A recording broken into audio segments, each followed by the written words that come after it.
Paul, thank you so much for seeing us on Helderberg FM. I'm Hanlé Barnard, and I have an old school show here on Helderberg FM.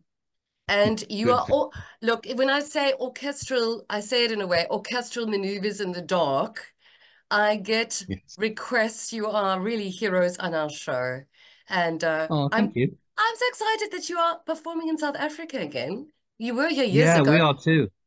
you know. Yeah, it's been quite a number of years now since we've managed, yeah, since we last played, and we've been trying to get back to South Africa for many years now. So we finally made it, I'm very and we're excited. coming.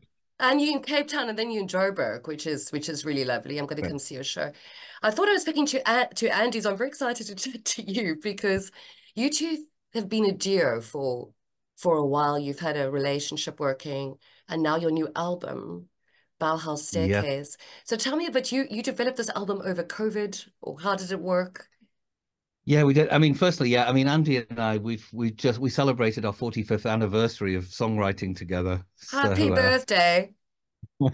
thank you. Yeah, it's been quite a journey, but yes, Bauhaus Staircase was Mm. conceived in lockdown. I mean, I was stuck in the south of France, and Andy was stuck in Liverpool, and neither of us could move anywhere.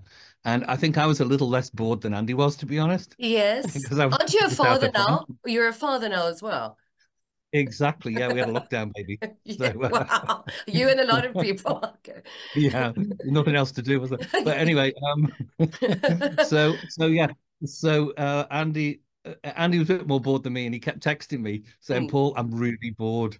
I want to start making some music. Have you got any ideas?" You mm. know, so I just kept feeding him stuff, and Good. then he kept running with it. He was writing his own stuff, and then he kept sending files back to me. I would send Mm, files back to him. In fact, this is the first time we've made a record where we mm, haven't actually been in the same room together because physically we couldn't because of COVID. mm. So it was a different way to make a record, It's and quite I think tricky, right?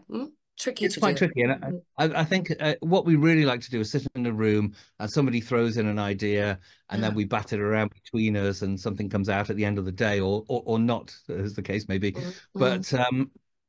But this time we had to send each other ideas, and then and so it's kind of slowed down the process really because Of course. sometimes we both go down blind alleys, and if we were in the same room together, you go, no, no, no, don't go there, don't go there.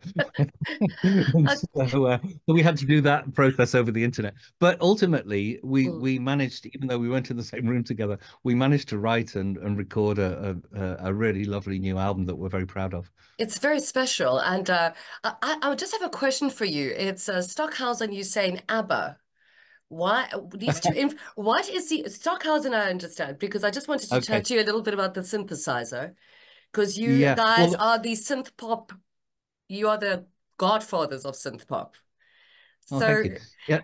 Yeah, no, no, the Stockhausen ABBA thing came from it was in the 80s. right. We'd left our first label Din Disc, and we went over to the parent company Virgin Records. Mm, And the first meeting we had with Virgin Records was the A&R guy said, "Well, listen, you know, you do all this experimental stuff, and yet you write these pop songs. What are you as a band? right. Are you Stockhausen or are you ABBA?"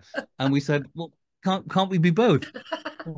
Well, you certainly are because I remember your first albums, how experimental they were, and then they molded and into something quite poppy, synth pop stuff. You really put it in the mark here in South Africa.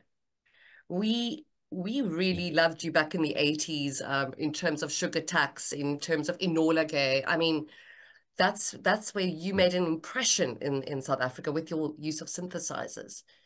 And you had your own Yeah. studio space. So how did you use the synthesizer back then? Did you build your own equipment? How was it back then? Yeah, well, you see, what you have to realize is that Andy and Mm, I were two working class boys from Liverpool. We had yes. absolutely no money, and our families had no money. Yet we wanted to. We'd heard Kraftwerk on the radio, Yeah. basically. Where we Love were, them. I was 14 and heard Autobahn on the radio, and I Mm, thought that sounds like the future to me. That's and when Andy and I started writing, sort of when we sort of about 15, we started just to decide to make music together, and. So we decided we wanted to make electronic music and sound like the future, mm. but we thought, how can we do that? We can't be the We've got future. yeah, exactly. So, I mean, my hobby as a kid was electronics.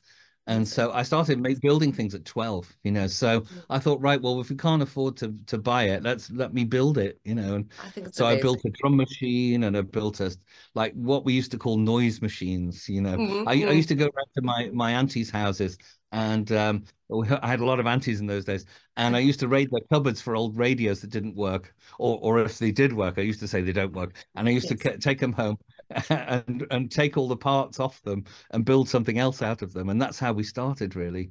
And it wasn't until, I mean, we did our first 4 shows, we were a synthesizer band, but didn't have a synthesizer. that's the thing. Yeah. So we used to borrow a local guy's synthesizer. We used to beg him to use it. But then we bought a synthesizer on mail order catalog. And but basically, I think what was interesting about it Hmm. was that we wanted to be Kraftwerk. Kraftwerk had all this incredible technology, Oh, amazing. and and we didn't have it. So I think as kids we probably would have sounded like Kraftwerk if we had all that technology. But the thing was that we were like junk shop Kraftwerk basically, and we had so we couldn't we couldn't sound like Kraftwerk, so we didn't, and so we had this OMD sound. You know, and we kind of distilled what Kraftwerk were doing with Mm, these melodies. They did these long pieces that lasted 8 or 9 minutes, and we kind of distilled the whole Kraftwerkian idea mm. into 3 minute pop songs, really, is what It's we did. amazing because of that. I think if it wasn't for that, your orchestral maneuvers and the dark sound wouldn't have been as it is today. Yeah, You know, that's and right. We Andy's were vocals. products of our environment, you know, that's what it was. We were products of our environment. It's Mm. amazing how your environment does feed your sound, and you have a specific one in mind, and then it came out to this magnificent kind of godfathers of synth pop. So I'm glad you went to steal radios, Paul. Now everybody know from your aunties. At least So they were from my aunties, not from a shop, you know. exactly, can you imagine? So but I think what's fascinating is this new album, and I listened to it quite a bit, Bauhaus Staircase. It's quite Enola Gay was quite political, and you say that this is a political album. I didn't really, the sound is so gentle, it's molded together so beautifully from beginning to end. You orchestrated it magnificently.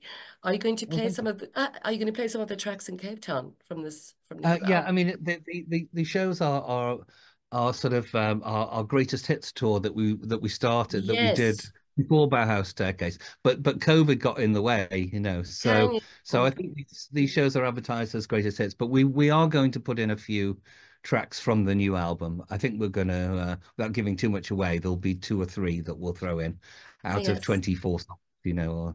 I mean, So the listeners love, I know they love souvenirs. They love If You Leave is probably one of my favorites yeah, we'll be playing from, those. and so I think that that is going to be fascinating to see that. And Sailing on the Seven Seas, I think when I play that one, actually, the listeners say, come on, there's other interesting tracks that we can listen to, Joan of Arc and all of those. But are You you have quite a history. it, well, you're a massive history, and there's tremendous respect that we have for you. And your relationship with Andy McCluskey as a duo, Yeah. there was times when you broke up and you got back together, you were in another project. So how's it been over the years, in terms of working with someone or finding that synchronicity? I mean, the thing with Andy and I, we went to primary school together. We've Yes. known each other. We were 7 years old, Can you so we believe? have quite a history. We're like brothers, really, you know. And Mm. but so we'll sometimes fight like brothers, but there's love there, you know. So like with brothers, so you Mm. can Mm.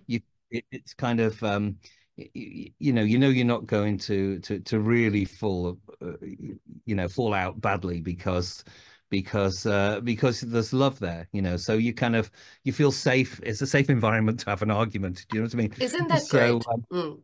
yeah. Mm. So because you know we've always been reliant on each other. And yes, we had a moment where we stopped working together and we did Mm. different projects. Mm.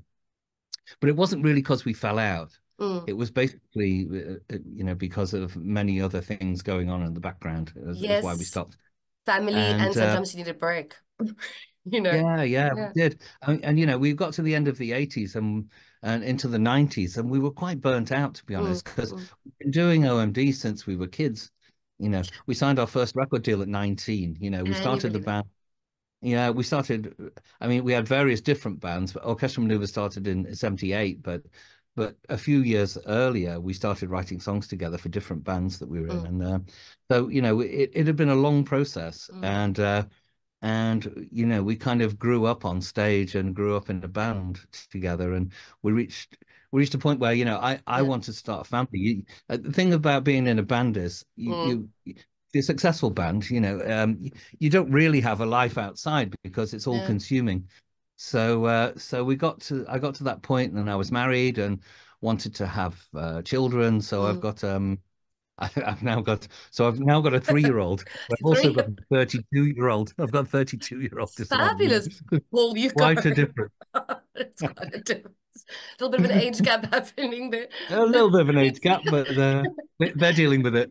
Look, it's part of the synth pop thing. And I just wanted to ask you, this is your final album, you say, Paul, what do you think? Well, It's a special one, I well, think, in music history as well for you guys. I mean, I think we did the Punishment to Luxury album, and we were very happy Yes. with that. Great reviews. The fans loved it, and we've reached a certain age where we've Mm. been doing this 45 years. It won't go on forever. We're realistic to know that it's not going to last Yes. forever. So we always want to finish on a high Mm. if I we think do so. finish. And Absolutely. uh, and so we don't want you have to think about your legacy a little bit, and you don't want your last album to be like a really boring rubbish album.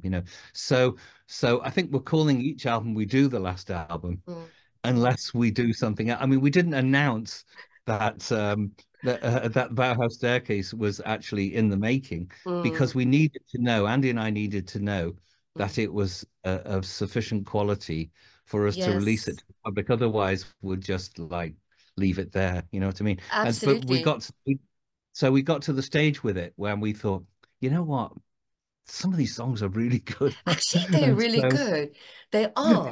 It's a whole landscape. It's almost like an art gallery to me, with oh, all thank these you. Yeah. different, I mean, and the cover. it is kind of like an art gallery because I mean, well, Yes. it's named after Bauhaus Staircase was an Oscar Schlemmer painting, Yes, and I and got that. but Yeah. we've always kind of the interesting thing about Andy and I Mm. is that uh, Andy comes from an art history background, Bad. and I come from electronics background, and so it's kind of the merging of the two, really. It's really the marriage there. And if you think Roy Lichtenstein that redid the painting, that's kind of what you did with music for me. Yes, exactly. Yeah, Is yes, it is. taking the traditional and kind of messed it up with this very poppy sound, which was Yeah, I mean, beautiful. we've always seen our music I mean, as kids. I mean, it Yeah. sounds a bit cliche, but we've always seen our music as art. That's how we Yes. started. We had no idea that actually early on that we were writing really catchy tunes that would become pop music, but really it was our art. Yes. And it just and each song that we write Mm, starts in a very abstract way. We mm, start with the canvas. Our sketches are bonkers. If you mm, if you mm. make an No, and art all over the parasite, show. it's all Yes. over the show, and with all kinds of mad ideas, and Mm, then it gets distilled down and down and down until it becomes something palatable for the masses. And sometimes it's still art, and sometimes it's still experimental, mm. or sometimes it's like out and out pop music. But that's kind of the way Yes. we've always worked. It's been incredible, and you've played such an important part in my love for music and influenced music to come, which I think is wonderful. So thank you for your orchestral maneuvers. I love saying it. Orchestral maneuvers in the dark. I love your name. It's my favorite name. And you're arriving in Cape Town next week. You're It's a playing in crazy Greenpoint. name. I love the name. Don't you dare criticize that name. I love it. If I could, I'd name my band Orchestral Maneuvers in the Dark too. But you're playing. I'm going to come watch you. I'm very excited. Thursday. I'm going to dance there in Greenpoint, and then you're Great. I hope playing you in enjoy the show. Joburg. So you can buy tickets to watch one of the most iconic bands in history, Paul. And tell Andy we do love you guys. We have tremendous respect. And we can't wait to witness I shall tell orchestral him. maneuvers in the dark orchestrating their sound next week.